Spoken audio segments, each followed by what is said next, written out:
Segera download yang Quran disebut Tadabbur, Al-Quran, dia meraih tafsir kebaikan. dalam genggaman Kita tahu bahwa Anda. bulan Ramadan adalah bulan Al-Quran.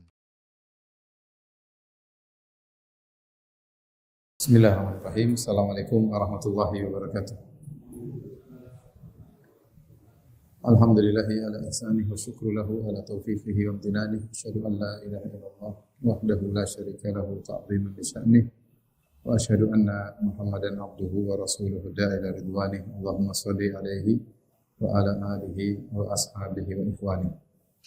Ikhwan dan akhwat yang dirahmati Allah Subhanahu wa taala, jamaah Masjid As-Sunnah Bintaro yang dirahmati Allah Subhanahu wa taala.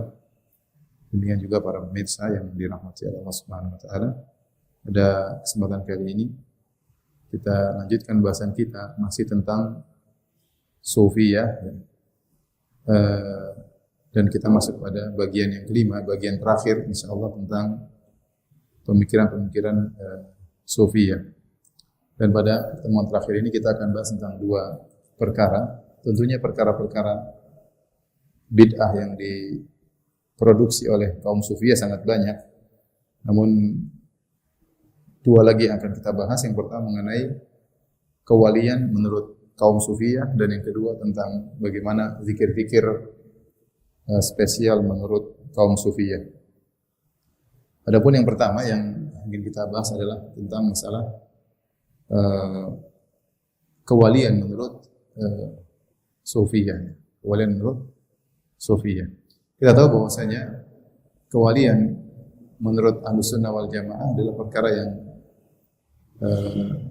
sederhana, yaitu seorang yang bertakwa kepada Allah Subhanahu wa taala, maka dia adalah wali Allah Subhanahu wa taala. Hanya saja perwalian bertingkat-tingkat tentunya, tapi semua yang bertakwa kepada Allah adalah wali-wali Allah, bukan wali-wali syaitan. Allah Subhanahu wa taala berfirman, "Ala inna awliya Allahi la khaufun 'alaihim wa lahum yahzanun alladzina amanu wa kanu yattaqun." Allah berkata, sungguhnya wali-wali Allah itu tidak ada ketakutan bagi mereka dan mereka tidak bersedih. Alladzina amanu wa kanu yattaqun, yaitu orang-orang yang beriman dan bertakwa kepada Allah Subhanahu wa taala. Di sini Allah sebutkan ciri khas wali adalah iman dan takwa. Kemudian juga sebagaimana dalam hadis qudsi yang diriwayatkan Imam Al-Bukhari yang dikenal dengan hadisul wali, di mana Allah Subhanahu wa taala berfirman, "Wala yazalu 'abdi yataqarrabu ilayya bin nawafil hatta uhibbah, fa idza ahbabtuhu kuntu sam'ahu alladhi yubsiru bihi wa kuntu sam'ahu alladhi yasma'u bihi wa basarahu alladhi yubsiru bihi wa yadahu allati yabtishu biha wa rijluhu allati yamshi 'alayha. Fa in sa'alani la'utiyannahu wa in ista'adani la'u'idannahu." Kata Allah Subhanahu wa taala, senantiasa hambaku mendekatkan dirinya kepadaku dengan perkara-perkara yang sunnah. Tentunya setelah perkara-perkara yang wajib, kemudian mendekatkan diri kepadaku dengan perkara-perkara yang sunnah sampai aku mencintainya. Jika aku sudah mencintainya, maka aku menjadi pendengarannya yang dia mendengar dengannya, aku menjadi penglihatan yang dia melihat dengannya, dan aku menjadi tangannya, menjadi kakinya. Dalam riwayat lisanahu alladhi yantiqu bihi, aku menjadi lisan yang dia berbicara dengan lisan tersebut. Wa qalbahu alladhi yaqilu bihi, aku menjadi hatinya yang dia berfikir dengan hati tersebut. Wala in sa'alani, kalau dia bertanya kepadaku, aku akan kabulkan permohonannya. Jika dia minta perlindungan kepadaku, aku akan melindunginya. Ini hadis bercerita tentang bagaimana seorang menjadi wali, caranya dengan melakukan perbuatan-perbuatan yang wajib, kemudian melanjutkan dengan perbuatan-perbuatan yang sunnah sampai Allah mencintainya. Karena al-wali dari kata al-wilayah, yang artinya al-walayah artinya kecintaan, ya. Allah mencintai seorang hamba, maka itu adalah wali Allah Subhanahu wa taala. Jadi dalam kaidah Ahlussunnah atau akidah Ahlussunnah, kewalian adalah diraih dengan keimanan dan ketakwaan. Oleh karenanya kita meyakini bahwasanya seluruh sahabat adalah wali-wali Allah Subhanahu wa taala. Siapapun yang beriman dan bertakwa kepada Allah adalah kewalian. Hanya saja poin yang penting bahwasanya kewalian adalah diusahakan, amrun muktasab, perkara yang diusahakan. Seorang berusaha untuk menjadi wali Allah dengan beriman dan bertakwa. Tadi menjalankan yang wajib-wajib, kemudian wala yazalu 'abdi, senantiasa hambaku mendekatkan diri. Artinya ada usaha menjalankan sunnah-sunnah, salat-salat sunnah, puasa-puasa sunnah, sedekah-sedekah sunnah, amalan-amalan sunnah sampai Allah mencintainya. Sampai Allah mencintai. Berbeda dengan perwalian menurut orang-orang Sufiyah. Perwalian menurut orang Sufiyah intinya adalah bukan perkara yang diusahakan, tapi adalah mereka mengatakan pilihan dari Allah Subhanahu wa taala. Sebagaimana kenabian. Kalau kenabian iya, Allah memilih Allahu yastafi minal malaikati rusulan minan nas. Allah memilih di antara malaikat jadi rasul-rasul dan manusia dan menjadi rasul-rasul. Makanya kenabian bukanlah amrun muktasab, bukanlah perkara yang diusahakan, tapi Allah memilih. Terserah Allah siapa yang diangkat menjadi seorang nabi. Adapun perwalian adalah usaha. Nah, mereka orang Sufiyah mereka mengatakan bahwasanya perwalian adalah perkara yang Allah pilih ya, tanpa harus dengan ketakwaan, tanpa harus dengan keimanan ya. Kemudian mereka masang syarat-syarat wali tersebut harus begini, harus begini, harus begitu. Bahkan makanya aneh kita dapati dalam buku-buku mereka wali-wali gila, wali-wali sinting, wali-wali yang kemudian melakukan perzinahan, wali-wali yang berhubungan dengan hewan, berhubungan seksual dengan hewan, wali yang telanjang, wali yang macam-macam ya. Karena mereka bilang wali syarat-syaratnya diantaranya mungkin maksum, diantaranya terlepas beban, jangan dilihat zahirnya dan macam-macam. Kerusakan pemahaman mereka tentang wali dimulai dari sebuah buku yang ditulis oleh seorang bernama At-Tirmidzi atau dikenal Al-Hakim At-Tirmidzi, bukan Abu Isa Tirmidzi sahibus sunan yang memiliki kitab Sunan Tirmidzi, tapi Tirmidzi yang lain. Tirmidzi yang lain yang dikenal dengan Al-Hakim Tirmidzi. Dia mempunyai buku judulnya Khatmu Al-Wilayah. Dimulai dari sebuah buku yang ditulis oleh Hakim Tirmidzi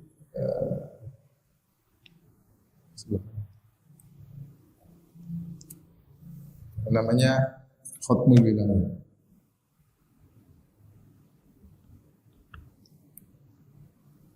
Penutup perwalian, artinya penutup perwalian.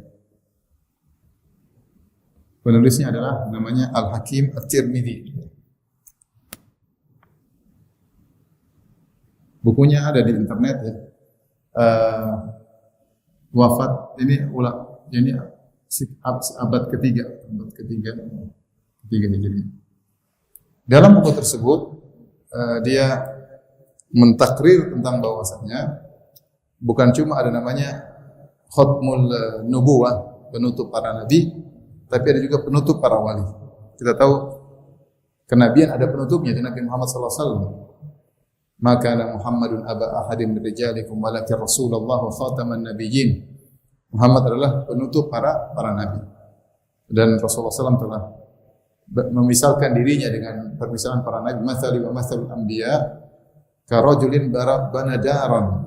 Permisalanku dengan permisalan para nabi seperti seorang yang membangun sebuah bangunan yang indah ya. Kemudian tinggal maudhi'u labinah, tinggal satu bata yang belum dipasang, terbuat dari perak ya. Labinatul fiddah, sebuah bata terbuat dari perak. Kalau dipasang bata itu maka sempurnalah bangunan tadi. Kata Nabi sallallahu alaihi wasallam, "Ana maudhi'ul labinah." Aku adalah tempat bata perak tersebut, yaitu penutup para nabi, penyempurna bangunan, penutup bangunan tersebut. Ini perkataan Nabi sallallahu alaihi wasallam. Dan ini namanya Khatmun Nubuwah, penutup para nabi. Adapun Al-Hakim Tirmidzi dia punya ide dengan namanya Khatmul Wilayah. Maksudnya para wali juga ada penutupnya. Apa maksudnya penutup wilayah? Apakah maksudnya setelah muncul wali ini tidak ada wali-wali lagi selain dia? Enggak, dijelaskan oleh sebagian ulama maksud daripada Al-Hakim Tirmidzi dengan mengatakan Khatmul Wilayah artinya ada seorang yang mencapai derajat wali tertinggi. Setelah itu tidak akan ada lagi orang yang bisa mencapai derajat perwalian tersebut. Meskipun ada wali-wali setelah dia, tetapi dialah wali yang tertinggi, penutup para wali, artinya dialah wali yang telah mencapai puncak perwalian tertinggi. Maka dia penutup khatimul awliya, penutup para wali. Kemudian Hakim Tirmidzi, ya, dia gara-gara bukunya dikafirkan oleh para ulama, diusir, akhirnya dia balik lagi dengan pertolongan sebagian orang, tapi akhirnya dia memuji-muji dirinya sendiri, kemudian dia bercerita bahwasanya istrinya suatu hari didatangi dari atap, kemudian turunlah dua orang Dua orang tersebut adalah Nabi Muhammad dan Nabi Isa alaihi wassalam. Kemudian dua orang tersebut berkata kepada istrinya, sungguhnya suamimu, Al-Hakim Tirmidzi, adalah watat. Watat itu maksudnya pasak. Yang dengan pasak tersebut maka Allah menjaga alam semesta. Allah menjaga alam semesta. Maka dia adalah wali watat. Wali watat. Dan dari buku inilah kemudian berkembanglah pemikiran para wali-wali. Mulailah muncul orang-orang yang mengaku sebagai penutup para wali. Di antaranya Ibnu Arabi. Ibnu Arabi mengaku saya penutup, saya khatimul auliya. Ya. Setelah itu muncullah orang-orang yang mengaku penutup para wali. Muncul orang-orang yang mengaku penutup para wali. Itu khatimul auliya. Di antaranya adalah kalau Hakim Tirmidzi dia mengaku sebagai watat. Watat dia tadi wali spesial, tapi dia enggak bilang saya penutup para wali, tapi dia wali spesial ya. Karena nanti akan kita jelaskan bahwasanya wali menurut mereka terbagi-bagi, ada wali kutub, ada al-ghaus, kemudian al-aqtab, kemudian al-abdal, kemudian an-nujaba, kemudian apalagi lah macam-macam model-model wali, tingkatan-tingkatan para wali. Nanti akan kita jelaskan. Tapi muncul orang-orang yang mengaku sebagai khatimul auliya. Di antaranya yang pertama adalah Ibnu Arabi. Ibnu Arabi dia mengaku saya telah mencapai tingkatan yang tidak pernah dicapai oleh yang lainnya dan saya penutup para wali. Saya penutup para wali. Bahkan dia mengatakan khatimul auliya, dia mengatakan khatimul auliya, penutup para wali lebih afdal dari khatimul anbiya, dari penutup para nabi. Dari sebagian sisi. Makanya dia dikafirkan oleh para ulama. Ibnu Arabi dikafirkan oleh para ulama. Sampai Al-Biqai kalau enggak salah punya buku judulnya Tanbihul Aghbiya atau mirip seperti itu maknanya, itu peringatan kepada orang-orang bodoh yang tidak tahu tentang kafirnya Ibnu Arabi. Sampai Ibnu Hajar Al-Asqalani mengajak mubahalah kepada orang yang tidak menganggap Ibnu Arabi sesat. Dia ngajak mubahalah. Ya, siapa yang bilang dia tidak sesat, mubahalah sama saya. Karena memang dia rusak Ibnu Arabi. Ya.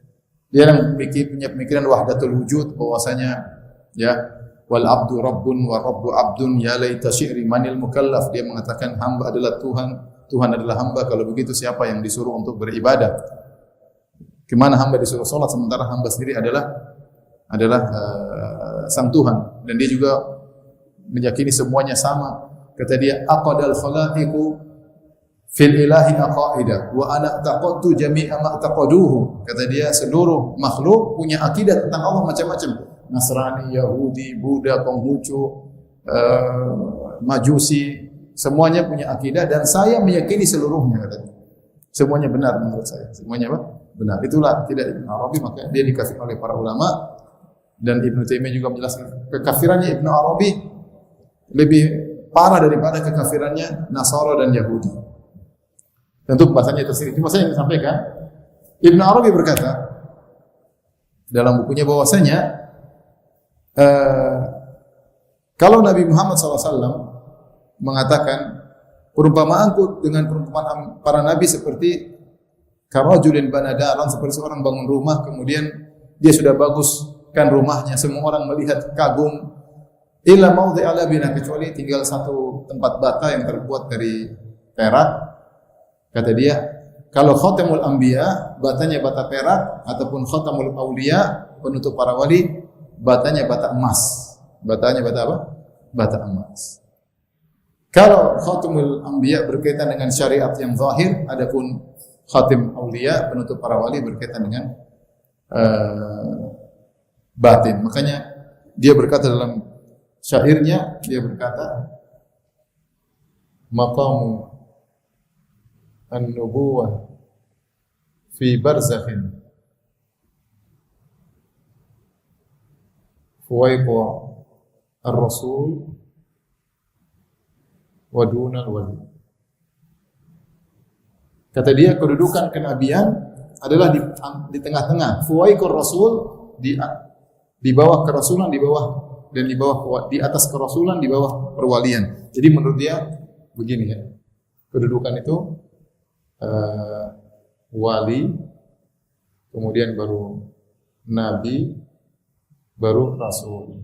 Kata dia, kedudukan kenabian di tengah-tengah, di atas kerasulan, di bawah perwalian. Berarti wali lebih tinggi daripada semuanya. Harusnya kebalik, harusnya rasul paling tinggi, baru nabi, sama wali. Namun Ibnu Arabi otaknya kebalik, dia balik. Wali lebih tinggi, baru nabi, baru rasul, dan ini kekufuran. Dia mengaku, sayalah penutup para wali. Tidak ada yang mencapai kedudukan yang telah saya capai. Dan ini ciri-ciri wali syaitan. Kalau wali Allah, Allah berfirman, "Fala tuzakku anfusakum." Jangan kalian mensucikan diri kalian. Enggak ada ulama kemudian wali saya paling hebat, enggak ada. Wali syaitan yang seperti itu. Mana kita dapati guru-guru kita semua mutawadhi'in, orang-orangnya tawadhu semuanya. Enggak ada yang sombong-sombong dengan ilmunya, sombong dengan apanya, kayak hafalannya, kayak sanadnya, kayak enggak ada. Orang tawadhu, tahu diri bahwasanya semakin berilmu semakin rendah di hadapan Allah Subhanahu wa taala, semakin merasa rendah di hadapan Allah Subhanahu wa taala. Dia ngaku, saya telah mencapai kedudukan yang tidak dicapai orang lainnya, sayalah penutup para wali. Ini Ibn Arabi. Kemudian datang lagi sekitar abad berapa muncul lagi ada seorang namanya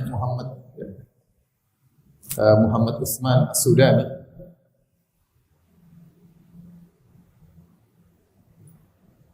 Dari Sudan. Dia punya buku kalau masalah judulnya Tajud Tafsir.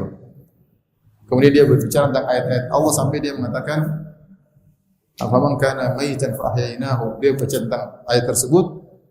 Dia mengatakan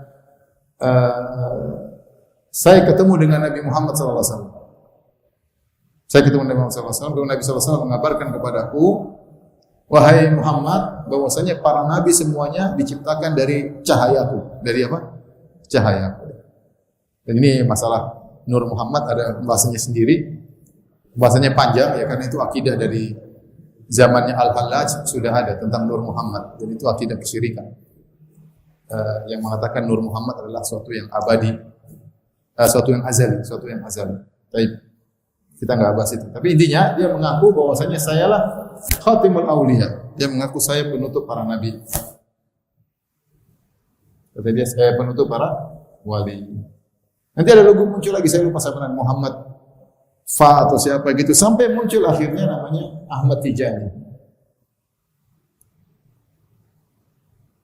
Ahmad Asy-Syarif Al-Hasani At-Tijani. Apa namanya? Mengaku keturunan Rasulullah SAW. Maka ini abad 13.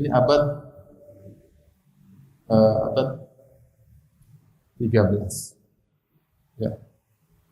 Ini abad ke-6.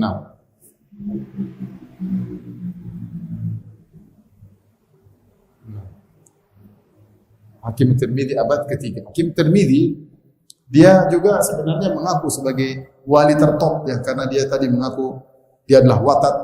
Watat itu maksudnya dengan dia Allah menjaga alam semesta. Intinya Ahmad Tijani ketika muncul dia mengatakan semua penutup-penutup para nabi yang sebelumnya adalah tidak benar. Yang benar saya. Gitu dia apa? Semua yang ngaku penutup para nabi adalah tidak benar. Yang benar sayalah penutup para wali. Semua yang ngaku penutup para wali tidak benar, sayalah penutup para wali. Dia wafat sekitar tahun 1230 Hijriah ya, abad ke-13, baru-baru saja. Ahmad At-Tijani. Baik, ini kira-kira perwalian menurut Sufiyah. Menurut Sufiyah yang diantara ciri-cirinya tidak harus kemudian dengan ketakwaan, dengan salat ya. Allah memilih di antara mereka menjadi para wali. Tiba-tiba datang Rasulullah bilang kamu wali. Tiba-tiba datang Nabi Khidir bilang kamu wali dan seperti itu ya. Baik, sekarang tingkatan para wali.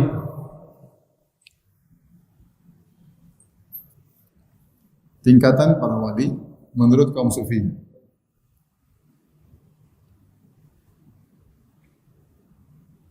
Dan ini akidah yang sangat berbahaya karena berkaitan dengan kesyirikan dalam tauhid ar-rububiyah. Kesyirikan dalam tauhid ar-rububiyah. Ada khilaf di kalangan mereka, tetapi mereka secara umum bagi wali ada beberapa versi, tapi wali itu bertingkat-tingkat seperti kerajaan. Seperti kerajaan yang pertama, yang paling top disebut dengan Al-Ghaus. Dia adalah bagian daripada kutub. Ini Al-Kutub Al-Akbar.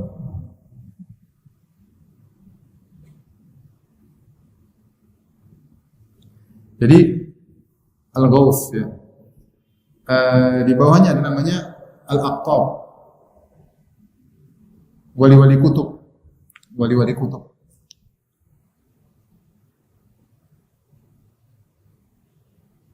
Dan ada di antara mereka yang istilah Al-Autad ya, beda-beda. Ini berbeda-beda ya, dia ada beberapa model pilihan mereka.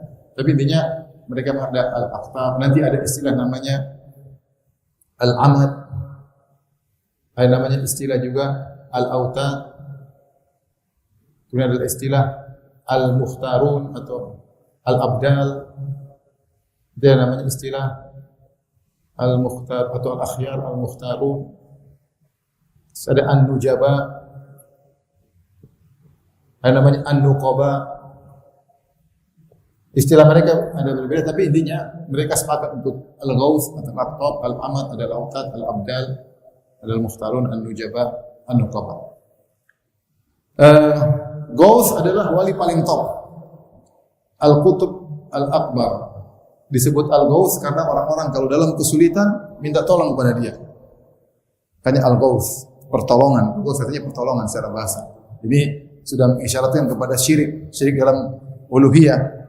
Oleh karenanya wajar jika mereka dalam kondisi sulit mereka teriak, ya Abdul Qadir Jailani, ya Ahmad Al-Badawi. Mereka panggil nama-nama wali-wali tersebut. Ini kesyirikan. Harusnya orang dalam kondisi kesulitan minta kepada Allah, bukan kepada mayat-mayat tersebut yang sudah meninggal dunia, meskipun mereka adalah para ulama atau para aulia. Bahkan mereka tidak panggilnya Muhammad, mereka panggilnya wali-wali ini. Muhammad minggir sallallahu alaihi wasallam, Abu Bakar minggir, Umar minggir, Utsman minggir, sahabat enggak ada yang dipakainya wali-wali ini. Baik. Al-Ghaus Al-Akbar ini atau Al-Kutub, kutub nomor 1. Dia ini istilah mereka macam-macam, tapi dijelaskan oleh Ibnu Arabi sebagaimana dinukil oleh Asy-Sya'rani dalam kitabnya Al-Yawaqit wal Jawahir. Dia nukil dari kitab Al-Futuhat karya Ibnu Arabi. Ketika Ibnu Arabi berbicara tentang wali Al-Ghaus. Al-Ghaus ini adalah wali paling top, cuma satu-satunya di dunia dalam satu masa. Ini cuma satu, tidak boleh dua. Ini cuma berapa? Hanya satu. Setiap zaman cuma satu. Dan dia diangkat, disebutkan dia diangkat, duduk di atas sebuah tempat duduk, kemudian para malaikat membaiatnya, kemudian para ruh-ruh membaiat, jin-jin baiat sama dia. Seakan-akan raja tapi kerajaan sufi ya. Ada namanya wali kutub. Dengan dia maka Allah menjaga alam semesta. Bahkan sebagian mereka seperti mengatakan sebagian wali kutub dikasih kun fayakun. Kalau dia bilang kun apa?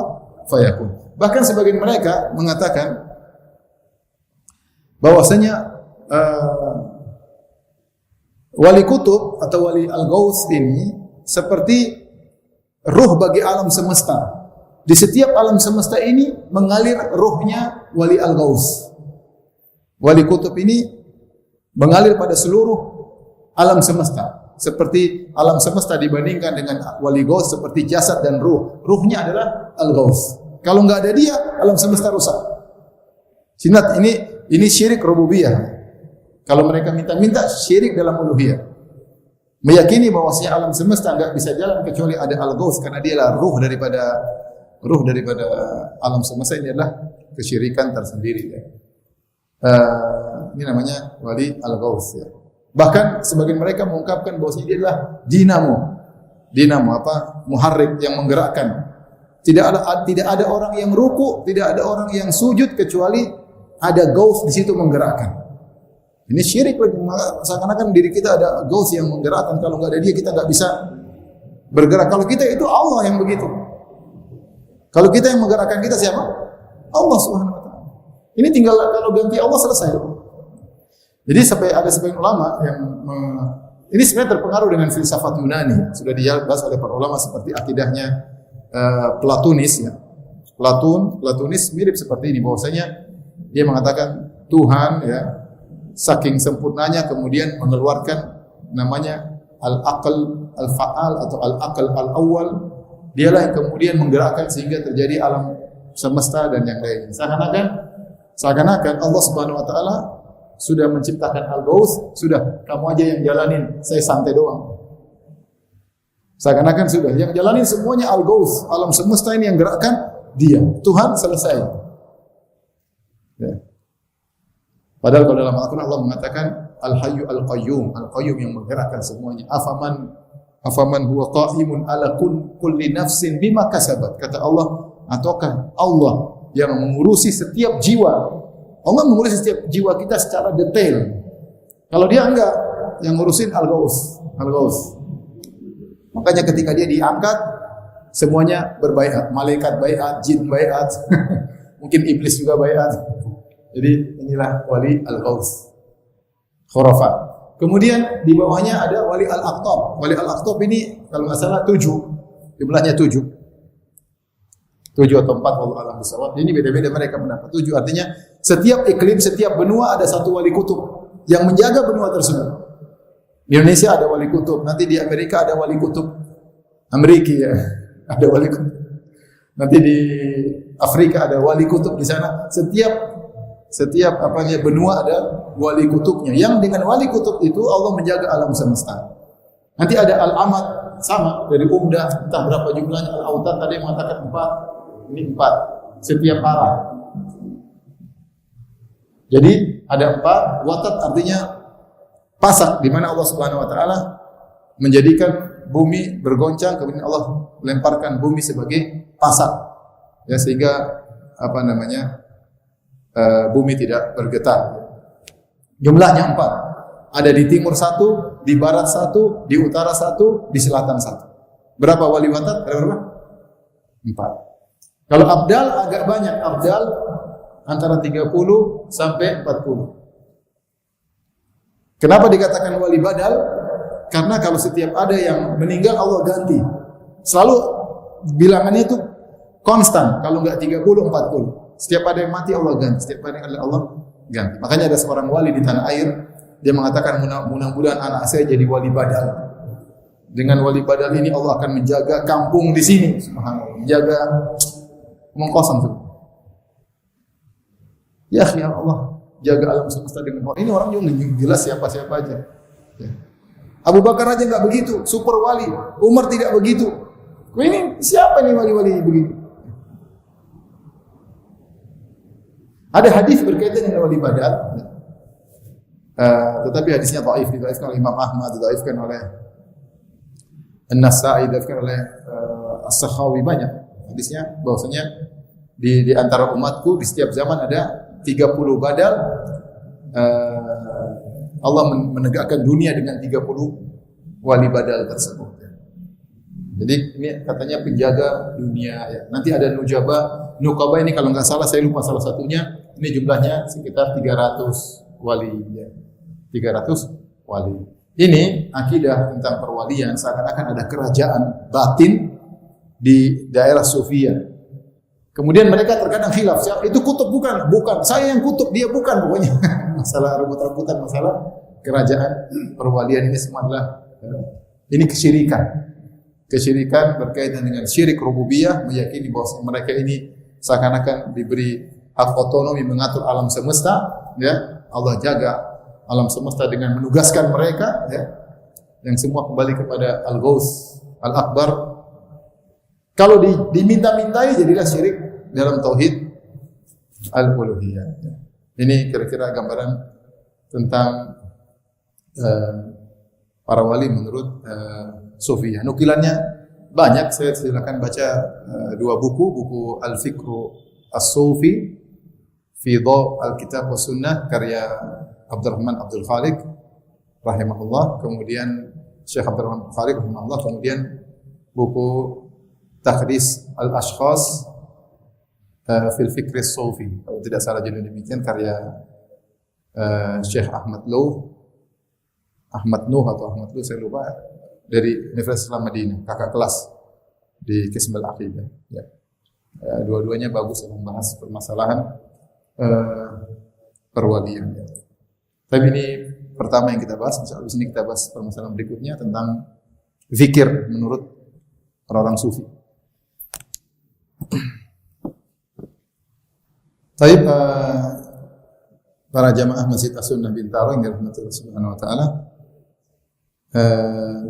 Selanjutnya kita akan bahas poin kedua yang merupakan poin penutup tentang masalah sufiyah ya.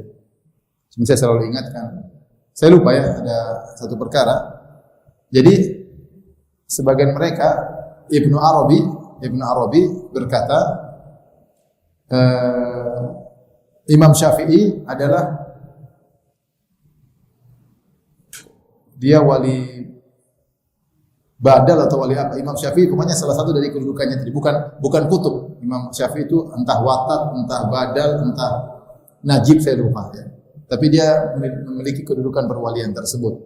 Tapi kalau Imam Ahmad enggak, kata Imam Ahmad enggak. Imam Ahmad cuma siddiq. Dari mana Ibnu Arabi tahu? Kata dia, saya ketemu dengan Nabi Khidir. Saya tanya kepada Nabi Khidir, gimana Imam Syafi'i? Syafi'i wali badal atau wali apa saya lupa. Bukan kutub ya. Jadi Imam Syafi'i, Allah jaga dunia dengan Imam Syafi'i. Imam Syafi'i enggak pernah ngomong masalah gitu ya. Ini semua khurafatnya. Kenapa? Karena dia tidak berani mencela Imam Syafi'i. Tapi kalau Imam Ahmad sering membantah ahlul bidah, terkenal lebih banyak bantahannya daripada Imam Syafi'i. Ya. Imam Syafi'i juga membantah ahlul bidah, tapi Imam Ahmad karena fitnah khalqul Quran dan macam-macamnya sehingga dia tidak diangkat sebagai wali oleh Nabi Khadir. Ya. Semuanya khurafat. Tapi kita lanjut tentang masalah zikir ya. Para jamaah yang dirahmati Allah Subhanahu wa taala, ini perkara poin juga yang sangat penting karena kaum sufiyah mereka memiliki zikir-zikir khusus, bahkan setiap tarekat punya zikir tersendiri. Tarekat punya zikir tersendiri yang tarekat lain tidak tahu. Tarekat lain tidak tahu. Kemudian mereka ada yang mengatakan langsung dapat ilham dari Allah, ada yang mengatakan ketemu Nabi langsung dalam kondisi terjaga, Nabi ngajarin zikir tersebut ya. Mereka punya banyak alasan untuk melegalkan zikir-zikir mereka tersebut. Sungguhnya di antara ibadah yang agung dalam Islam adalah ibadah zikir. Dan terlalu banyak dalam Al-Quran Allah memerintahkan kita untuk berzikir. Fadhkuruni adhkurkum. Ingatlah aku akan ingat kalian. Allah Subhanahu wa taala alladzina yadhkuruna Allah qiyaman wa qu'udan wa 'ala junubihim wa yatafakkaruna fi khalqis samawati wal ardh. Orang-orang yang berzikir kepada Allah dalam kondisi berdiri, dalam kondisi duduk, dalam kondisi berbaring. Allah Subhanahu wa taala berfirman, "Ya ayyuhalladzina amanu dzkurullaha dzikran katsira wa sabbihuhu bukratan wa asila." Wahai orang-orang yang beriman, ingatlah kepada Allah dengan zikir yang banyak ya. Dan Nabi SAW mengajarkan berbagai macam zikir. Oleh karenanya tidak mungkin ibadah agung ini dibiarkan begitu saja lepas tanpa dijelaskan secara detail. Oleh karenanya barang siapa yang membuka buku-buku tentang zikir yang al-ma'thur yang datang dari Nabi SAW, dia akan dapati bahwasanya zikir-zikir yang diajarkan oleh Nabi detail. Contoh saja ambil bukunya Azkar karya An-Nawawi. Maka bab-babnya sudah menunjukkan berbagai macam zikir. Ya. Contoh, bab yaqulu ma yaqulu man sami'al muadzin wal muqim. Bab tentang apa yang diucapkan oleh orang ketika mendengar muadzin atau mendengar orang yang iqamat. Bab doa ba'dal adzan, bab doa setelah adzan. Ya. Bab ma yaqulu ba'da rakaati sunnatil fajr, apa yang diucapkan setelah salat 2 rakaat fajar. Ya, bab detail ya. Tentang sholat, tentang ini. Dan para ulama menulis buku-buku zikir banyak. Mau keluar rumah, masuk rumah, masuk pasar, masuk suatu kampung, naik kendaraan, ya. Zikir banyak. Bahkan mau buang hajat, keluar dari toilet, masuk masjid, keluar masjid, kemudian mau berhubungan dengan istri, ya.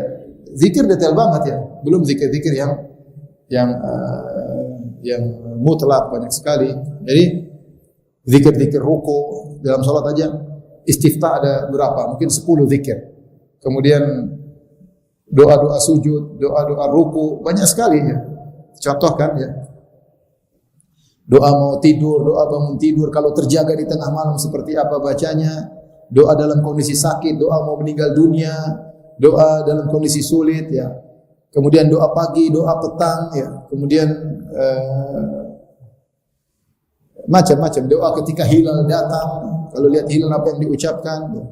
Doa kalau mendengar suara ayam jago, sampai doa banyak sekali doa-doa. Baca banyak tuh buku doa, banyak sekali ya. Tinggal kita praktikkan satu persatu. Hampir-hampir tidak ada suatu kondisi kecuali Nabi SAW mengajarkan tentang doa tersebut dan zikir tersebut. Karena zikir adalah ibadah yang sangat agung. Dan di antara ciri-ciri zikir, ya, karena ini adalah ibadah yang agung, Nabi SAW mengajarin, zikirnya begini. Saya tanya sama antum, apakah para sahabat tahu bahasa Arab? Mereka pakar bahasa Arab. Baru lahir langsung bisa bahasa Arab. Ya. Kalau mereka mau bikin zikir sendiri, mereka bisa. Mereka pandai bikin zikir sendiri. Mereka pakar bahasa Arab, ya, mereka bisa. Tetapi Nabi mengajarkan, zikirnya begini, zikirnya begini. Dan mereka mendengar, ingin tahu Nabi baca apa. Ya, karena kalau lafaz zikir tersebut keluar dari Nabi, gampangannya apa? Bahasa kita sakti. Ada pahalanya khusus, khasiatnya khusus. Kenapa? Yang ngomong langsung Nabi SAW, utusan Tuhan alam semesta. Ya. Oleh karenanya para sahabat dahulu mereka ingin zikir langsung dari Nabi. Lihat seperti yang ma'ruf Aisyah radhiyallahu anha ketika dia berkata, ya Rasulullah, "Lau alimtu anna al-laila lailatul qadar ma aqulu fiha." Ya Rasulullah, kalau saya tahu ini Lailatul Qadar, apa yang saya baca? Rasulullah ajarkan, "Quli Allahumma innaka afuwwun tuhibbul afwa." Engkau, ya Allah, engkau Maha Pengampun, engkau mencintai pengampunan, maka ampunilah aku. Apakah Aisyah tidak bisa ngarang doa? Bisa. Jago bahasa Arab. Bahkan Aisyah menghafal syair begitu banyak. Dia wanita yang fasihah, yang ahli bahasa Arab. Dipuji dari kehebatan dalam berbahasa Arab. Terutama dijelaskan oleh para ulama ketika mereka mensyarah hadis Ummu Zara, karena Aisyah menyampaikan kisah Ummu Zara dengan istilah-istilah bahasa Arab yang tinggi. Mereka pakar bahasa Arab. Tapi dia ingin lafal dari Nabi SAW. Dia ingin lafal dari Nabi SAW karena lafal dari Nabi berkah. Kemudian juga para sahabat, seperti dalam hadis Bashir bin Sa'ad radhiyallahu anhu, dia berkata, "Amarana Allah Ta'ala an nusalli 'alaika ya Rasulullah." Ya Rasulullah, Allah menyuruh kami untuk bersalawat kepada engkau. Fa kaifa nusalli 'alaika? Bagaimana cara kami bersalawat kepadamu? Fasakata Rasulullah SAW pun diam. Hatta tamannaina annahu lam yas'alhu. Sampai kami para sahabat berharap coba dia tadi enggak usah nanya. Karena Rasulullah diam itu para sahabat gelisah. Kemudian Rasulullah SAW berkata, "Qulu, ucapkanlah. Allahumma salli ala Muhammad wa ala ali Muhammad kama shallaita ala Ibrahim." Sebagaimana salawat Ibrahimiyah, wa barik ala Muhammad wa ala ali Muhammad kama barakta ala ali Ibrahim fil alamin innaka Hamidum Majid. Rasulullah mengajarkan kepada hadis riwayat Muslim, kepada para sahabat tentang salawat Ibrahimiyah. Oleh karenanya ini adalah salawat terbaik dengan kesepakatan para ulama. Siapa yang berani bilang ada salawat lebih baik daripada ini, hendaknya dia bertobat kepada Allah. Karena ini yang ngajarin siapa? Nabi SAW. Salawat Ibrahimiyah. Cuma kurang populer karena tidak bisa dilakukan. Kalau yang lain kan bisa dilakukan. Ini susah, lakukannya gimana? Tapi inilah salawat yang terbaik. Maka saya anjurkan kalau salawat boleh dengan yang penting kita Allahumma salli ala Muhammad, Allahumma salli wa sallim boleh, sallallahu alaihi wasallam juga boleh. Tapi kalau bilang salawat yang terbaik adalah salawat Ibrahimiyah. Kemudian juga dalam hadis Al-Bara bin Azib, hadis tentang doa terakhir sebelum tidur. Zikir sebelum tidur banyak. Mungkin ada 10 mungkin zikir apa yang dibaca sebelum tidur. Mungkin lebih. Karena tidur itu adalah kondisi yang penting. Kita enggak tahu kita masih bisa bangun lagi atau tidak. Kita ingin bertemu dengan Allah dengan kondisi yang bertakwa kepada Allah. Banyak zikir-zikir, tetapi ada zikir yang terakhir yang hendaknya dibaca. Jadi karena itu zikir terakhir, yang zikir ini diriwayatkan oleh Bara bin Azib. Kata Nabi SAW, "Idza ataita madja'aka," kalau kau hendak tidur, "fatawadda' wudu'aka lis-salat." Wudu'lah engkau sebagaimana kau hendak salat. Tsumma taji' ala shiqqil ayman, kemudian berbaringlah di atas lambung kananmu. Tsumma qul, kemudian ucapkan, "Allahumma inni aslamtu wajhi ilaik." Ini doanya. Allahumma inni aslamtu wajhi ilaik. Ya Allah, aku serahkan wajahku kepadamu. Wa fawwadtu amri ilaik, dan aku pasrahkan urusanku kepadamu. Walja'tu dhahri ilaik, dan aku arahkan punggungku kepadamu. Raghbatan wa rahbatan ilaik, la malja' wa la manja'a minka illa ilaik. Kemudian Allahumma amantu bi kitabika alladhi anzalt. Ya Allah, aku beriman kepada kitab yang kau turunkan wa bi nabiyyika alladhi arsalt, dan aku beriman kepada nabi yang kau utus. Kata Nabi, fa in mitta min lailatika fa anta 'alal fitrah. Kalau kau meninggal atas fitrah, atas tauhid. Kemudian kata Nabi, wa ja'alhunna akhiran ma tatakallam bi. Jadikanlah itu ucapan terakhir sebelum tidur. Maka Al-Bara' bin Azib berusaha menghafal, dan para sahabat hafalannya kuat. Sekali dengar dia hafal. Dia hafal, tapi ada satu lafal yang dia rubah. Jadi Allahumma aslamtu wajhi ilaik wa fawatu amri ilaik wa alja'tu dhahri ilaik, sampai pada amantu bi kitabika alladhi anzalt wa bi nabiyyika alladhi arsalt. Dia rubah. Harusnya wa bi nabiyyika alladhi arsalta, aku beriman dengan nabi yang kau utus. Dia rubah wa bi rasulika alladhi arsalta, aku beriman dengan rasul yang kau utus. Padahal kita tahu rasul lebih tinggi daripada nabi, tapi Nabi tegur. Kata Nabi, "La, bukan begitu. Wa bi nabiyyika alladhi arsalt." Ucapkanlah, dan aku beriman dengan nabi yang kau utus. Ini menunjukkan bahwasanya lafal-lafal doa itu dimaksudkan, jangan dirubah-rubah. Makanya para ulama ketika membaca doa di malam Lailatul Qadar, Allahumma innaka afuwun tuhibbul afwa fa'fu anni, sebagian orang nambah Allahumma innaka afuwun karimun. Para ulama kata enggak perlu. Kalau mau ditambah Allahumma innaka afuwun karimun ghafurun, kan panjang sudah. Yang dari Nabi sudah cukup. Allahumma innaka afuwun tuhibbul afwa fa'fu anni. Enggak perlu ditambah. Lebih afdal, karena itulah yang keluar dari lafaz Nabi sallallahu alaihi wasallam. Di sini ketika Al-Bara' bin Azib merubah lafaz Nabi menjadi Rasul, padahal maknanya sama saja, Nabi bilang jangan. Nabi bilang jangan.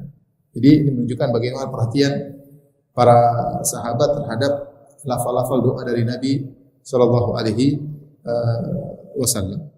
Jadi ini menunjukkan bagaimana mereka mengagungkan doa-doa Nabi sallallahu alaihi wasallam, sehingga padahal kalau mau ngarang, mereka bisa ngarang sendiri. Kemudian Nabi sallallahu alaihi wasallam juga mengajarkan doa-doa banyak. Jadi berikut ciri-ciri ciri utama lafal zikir-zikir yang diajarkan oleh Nabi. Ciri utamanya adalah bermakna. Tidak ada lafal, tidak ada makna. Seperti Allahu Akbar, Allah Maha Besar. Subhanallah, yaitu Allah Maha Suci. Kita paham. Alhamdulillah, segala puji bagi Allah. La haula wala quwata illa billah, tidak ada daya, tidak upaya kecuali dari Allah Subhanahu wa taala. Subhanallah bihamdihi, subhanal azim, Maha Suci Allah dan dengan pujiannya. Semua lafal adalah jumlah mufidah, itu kalimat yang bisa dipahami. Tidak ada Nabi pernah mengajarkan orang berzikir cuma Allah, Allah, Allah, Allah. Karena kalau bilang Allah saja, pertanyaan Allah kenapa? Allah kenapa? Tidak, belum lengkap, tidak ada mubtada, tidak ada khabar. Kalau Allah Akbar jelas, Allah Maha Besar, selesai, orang paham mana. Alhamdulillah, segala puji bagi Allah, selesai. Ya, subhanallah maksud. Tapi kalau Allah, Allah, nanti lebih parah lagi, ya. Ya, seperti itu. Orang-orang sufi membuat kreasi-kreasi zikir yang tidak pernah diucapkan oleh Nabi dan tidak pernah diucapkan oleh Abu Bakar dan tidak pernah diucapkan oleh para sahabat. Tidak ada mereka zikir hu. Kalau Nabi zikirnya begitu pasti banyak yang meriwayatkan. Mungkin Abu Bakar, mungkin Abu Jahal ketawa. Itu Muhammad ngapain? Hu. Artinya apa? Dia. Rasulullah tidak pernah zikir seperti itu. Orang sufi punya dalil. Saya akan bacakan bagaimana pendalilan mereka. Jadi mereka tidak suka dengan zikir-zikir yang diajarkan oleh Nabi, sehingga mereka ngarang zikir-zikir sendiri. Dan mereka pasang pahalanya, bahkan adab-adabnya, ada salawat mereka karang sendiri. Nanti akan kita sebutkan beberapa contoh. Jadi mereka bikin zikir-zikir sendiri yang dipasang pahalanya secara khusus. Untuk bisa ke arah sini, pertama mereka merendahkan nilai zikir la ilaha illallah. Kita tahu zikir terbaik adalah la ilaha illallah. Ya. Afdalu ma qultu anna wa nabiyyuna qabli la ilaha illallah wahdahu la syarika. Kata Nabi sallallahu alaihi wasallam, zikir yang terbaik yang pernah aku ucapkan dan para nabi sebelumnya adalah la ilaha illallah. Tidak ada sembahan yang berhak disembah kecuali Allah. Satu kalimat yang lengkap, maknanya jelas. Maknanya tauhid, itu yang Nabi berdakwah di atas kalimat tauhid tersebut. yang Nabi menyuruh manusia untuk mengucapkan kalimat tersebut. Namun mereka tidak menganggap la ilaha illallah itu zikir yang terbaik. Mereka itu zikirnya orang awam. Mereka itu zikirnya apa orang? Orang awam. Saya bacakan pernyataan mereka.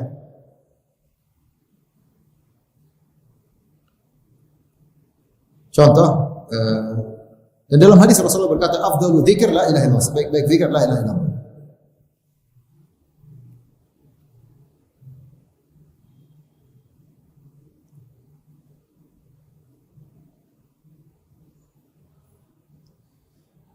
Kata dia, diantaranya berkata Syekh Muhammad Al-Ghaus, fa dzikrul amma kalimatu syahadah. Zikirnya orang awam. La ilaha illallah. Ya. Au ghairuha min at-tasbihat, atau yang lain, subhanallah. Itu zikir orang katanya. Wa dzikrul khas, adapun zikir khusus, mimma yakunu bi talqini syekh mursyid arif bi adwa'in nufus. Yakunu aqwa, adapun zikir khusus adalah zikir yang ditalkinkan oleh syekh mursyid. Yakunu aqwa fi izalatil hujub. Dan ini lebih kuat dalam menghilangkan hijab antara engkau dengan Allah. Jangan pakai zikirnya orang awam. Jadi mereka anggap zikir yang diajarkan oleh Nabi itu zikirnya orang awam. Menghina atau tidak? Menghina.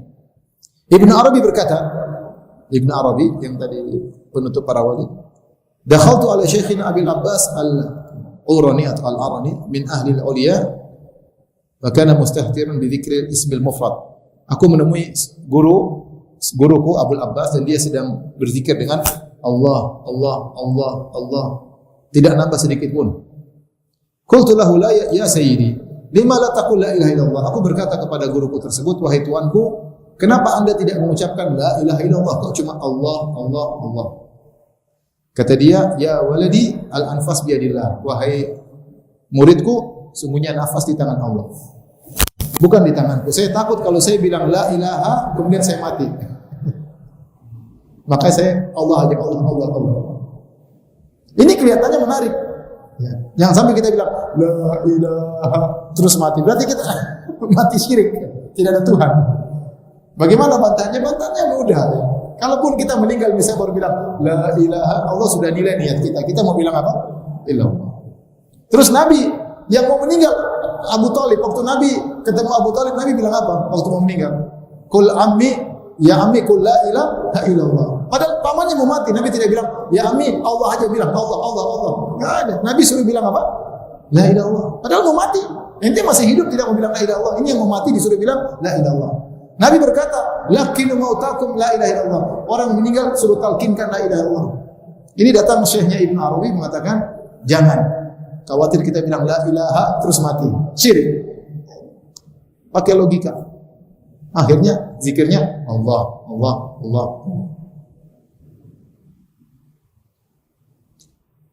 Ini perkataannya gurunya Ibnu Arabi. Berkata Abul Mawahib Asy-Syadili, "Inna makhtaru ahlu ta'rifi dzikra Allah Allah duna la ilaha illallah li wahsyatihim min tawahhumi thubuti ilahiyah hatta yanfauha."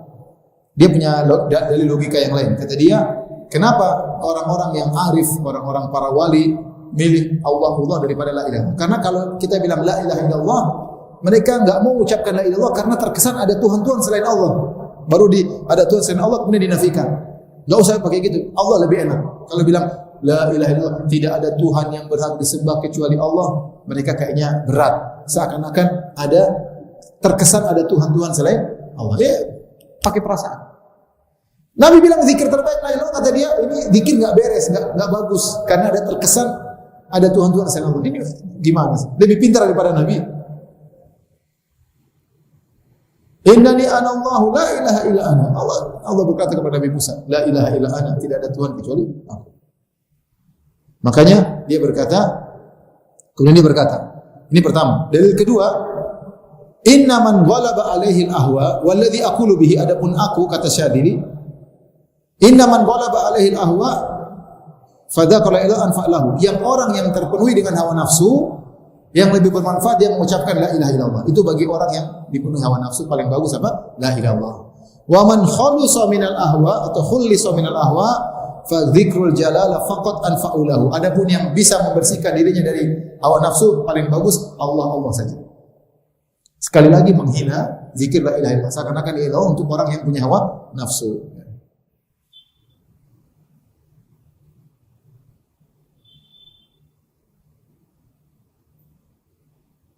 Ada lagi saya lupa tadi dinukil oleh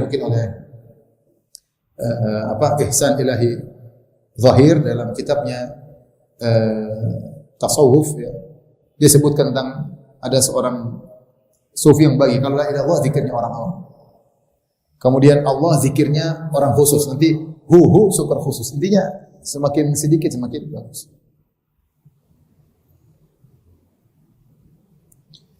Inilah sebagian nukilan-nukilan ya. Kata dia seperti Abul Faid Al-Manufi atau Manufi dia berkata lin nafsil ammarah istighfar. Bagi jiwa yang menyuruh kepada kemaksiatan zikirnya astagfirullah. Lawamah bagi jiwa yang suka mencela zikirnya la ilaha illallah. Walil mulhamah jiwa yang diberi ilham Allah. Jadi yang paling tinggi apa? Allah. Masih jadi itu zikirnya orang awam. Waradiyah jiwa yang ridha hu. Dia bagi-bagi. Jadi intinya zikir la ilaha illallah akhirnya direndahkan. Rendah, tidak nilai. Orang awam. Itu zikirnya para nabi. Para nabi orang awam. Dia lebih hebat daripada para nabi.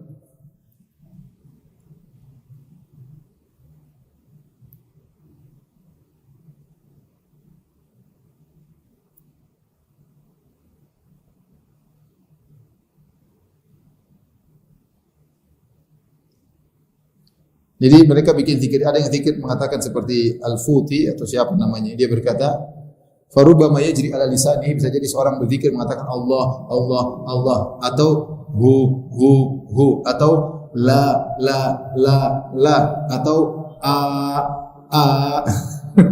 atau a atau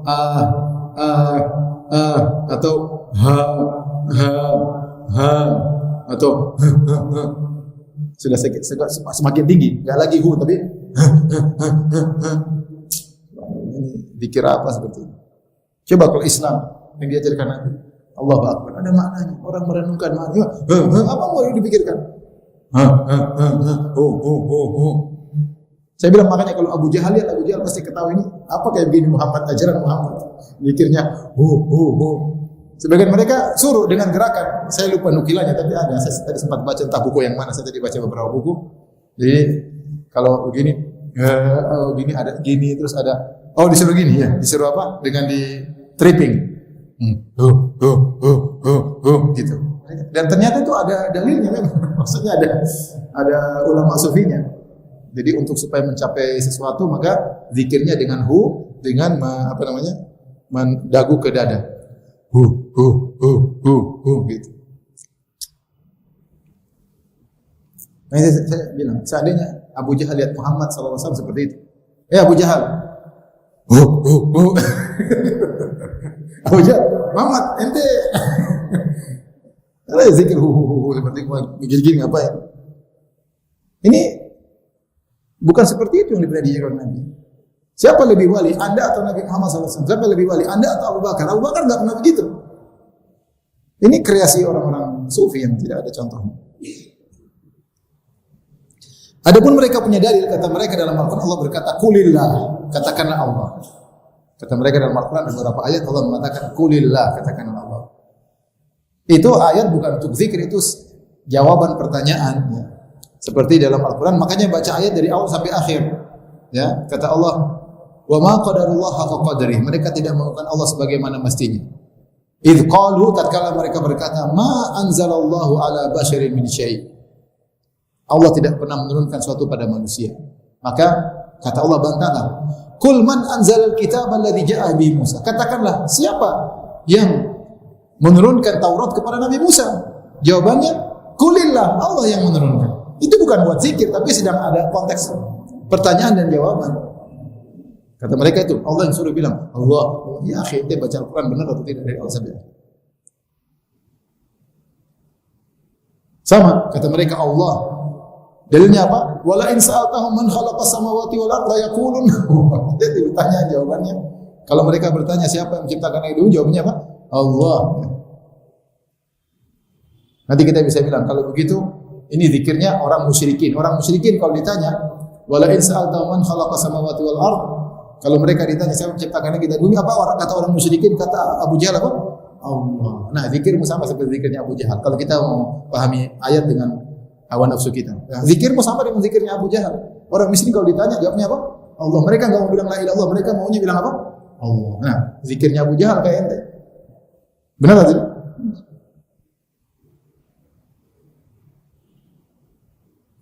Dalam ayat yang lain misalnya Allah mengatakan kul man yunajjikum min dhulumatil barri wal bahr. Katakanlah kepada orang musyrikin, siapa yang menyelamatkan kalian dari kegelapan kesulitan di daratan dan di lautan?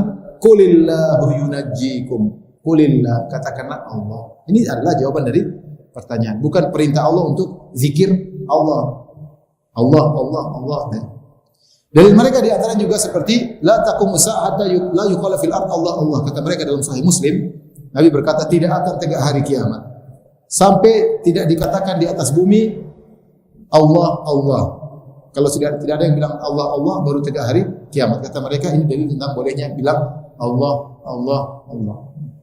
Jawabannya mudah. Kita bilang pertama bahwasanya bawa kepada riwayat yang lain. Al-Imam Ahmad dalam musnadnya meriwayatkan dengan sanad yang sama. Sebagaimana sanad yang dibawakan oleh Al-Imam Muslim dalam sahihnya, ya, dengan lafal yang lain la taqumus saah, tidak tegak hari kiamat hatta la yuqala fil ardi la ilaha illallah, sampai tidak ada lagi orang yang bilang apa la ilaha illallah. Ini ya ante tafsirkan hadis dengan hadis yang lain, paham? Dengan hadis yang lain.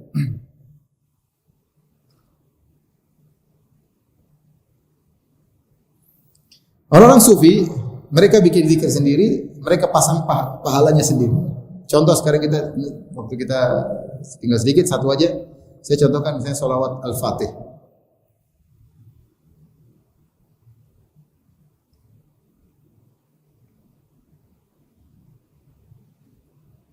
Namanya mereka sebut dengan sholatul Fatih, maksudnya sholawat Al-Fatih. Yang bunyinya Allahumma salli ala Sayyidina Muhammad Al-Fatih lima ughliq, khatim lima sabaq, Nasirul haqqi bil haqq wal hadi ila siratal mustaqim wa ala alihi haqqa qadrih wa miqdarihi al-azim. Dari mana salawat Al-Fatih ini? Ya, maka disebut dalam kitab Al-Jawahir, ya. Ini bukan karangan Al-Bakri, tetapi dia berdoa kepada Allah dalam waktu yang lama sampai akhirnya Allah menganugerahkan kepada dia salawat kepada Nabi. Ya, yang salawat tersebut mencakup seluruh pahala salawat. Ya. Fa'atahul malak, maka datanglah kepada dia malaikat. Jadi langsung dari Allah di salawat. Malaikat datang bihadil salat maktubatan fi sahifatin minan nur. Jadi salawat Al-Fatih ini asalnya Allah kirim malaikat bawa tulisan salawat Al-Fatih tertulis dalam suatu tulisan dari cahaya. Ini salawat Al-Fatih. Subhanallah, yang ngajarin siapa? Allah langsung lewat siapa? Malaikat. Ada syariat baru. Ada malaikat kasih wahyu baru. Ternyata setelah Nabi meninggal masih ada wahyu baru. Ini kan syariat baru enggak?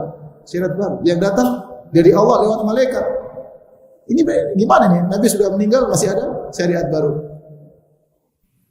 Adapun keutamaan salawat Fatih, kata Tijani, wa'lam anna kullama tadhkuruhu min al-adhkar wa salawat ala Nabi sallallahu alaihi wasallam wal adiyah law tawajjahta bi jami'iha 100,000 'am kulla yawmin tadhkuruha 100,000 marrah wa jami'a thawabi dzalik kullihi ma balagha marratan wahidan min salat al-Fatih. Kata dia ini, bayangkan ya, saya bacakan maknanya kata At-Tijani dalam kitabnya Jawahirul Ma'ani.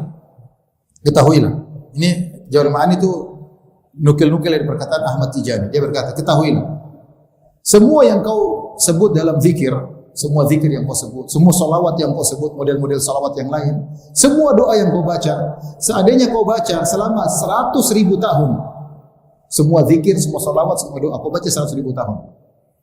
Kemudian setiap dari 100.000 tahun tersebut, setiap hari kau baca 100.000 kali. Semua salawat, semua zikir. Jadi setiap hari 100.000 kali, selama 100.000 tahun. Kan banyak nih. Setiap hari 100.000 kali, selama berapa tahun? Selama 100.000 tahun. Seluruh pahala yang kau baca, yang setiap hari 100.000 kali, selama 100.000 tahun, tidak akan mencapai pahala sekali baca salawat Fatih. Ajib, baca Quran 1000 kali khatam tidak sama. Semua zikir yang kau baca, mau baca Quran, mau baca salawat, mau doa, 100.000 tahun, setiap hari 100.000 kali tidak sama dengan baca pahala salawat Fatih meskipun sekali. Fa innaha kanzullahil azam. Ini adalah intinya perbendaharaan Allah yang paling agung, yaitu zikir yang paling agung, paling top. Banyak keutamaannya. Sampai berkata juga, perhatikan sih. Tijani juga berkata.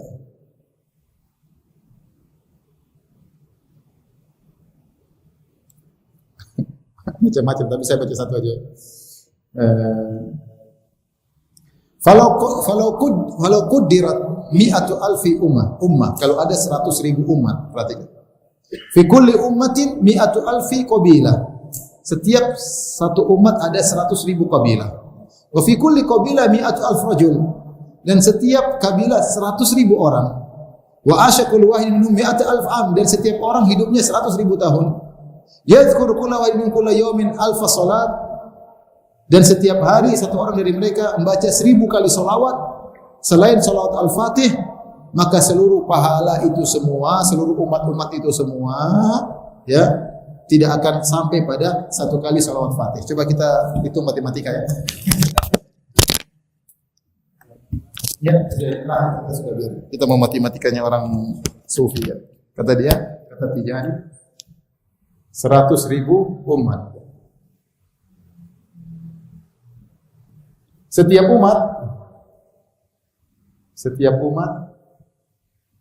100.000 kabilah. Kemudian setiap kabilah 100.000 orang. Setiap orang hidup 100.000 tahun. Baik, terakhir, setiap orang setiap hari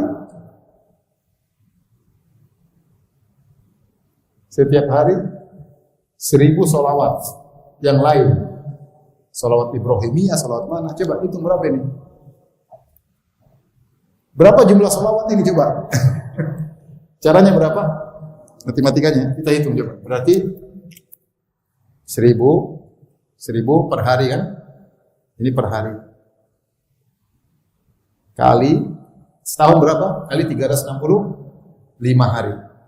Terus kali lagi 100.000. 100.000. Ya, karena per 100.000 tahun hidupnya. Saya ulangi. 1000 per hari, ini tahun. Ini umurnya 100.000 tahun. Ya. Kemudian kali ini baru per orang, kali 100.000 orang.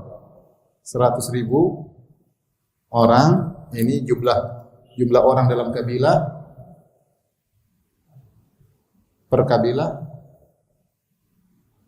Kemudian kali 100.000 kabilah. Kali 100.000 jumlah kabilah.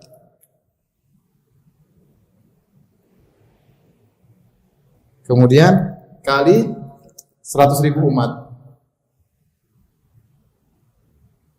Jumlah umat. Berapa coba? Hah?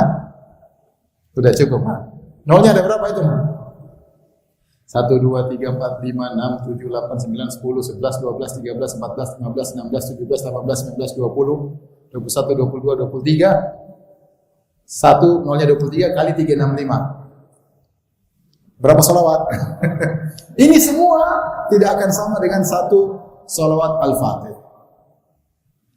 Ya udahlah, udah cukup. Tidak usah kita bahas lagi. Mungkin sampai sini saja. Masih banyak contoh-contoh keutamaan-keutamaan yang lain. Khawatirnya antum ngiler dengan keutamaan tersebut, maka kita cukupkan sampai di sini. Tapi demikian saja. Wabillahi taufiq wal hidayah. Assalamualaikum warahmatullahi wabarakatuh. Subhanallah.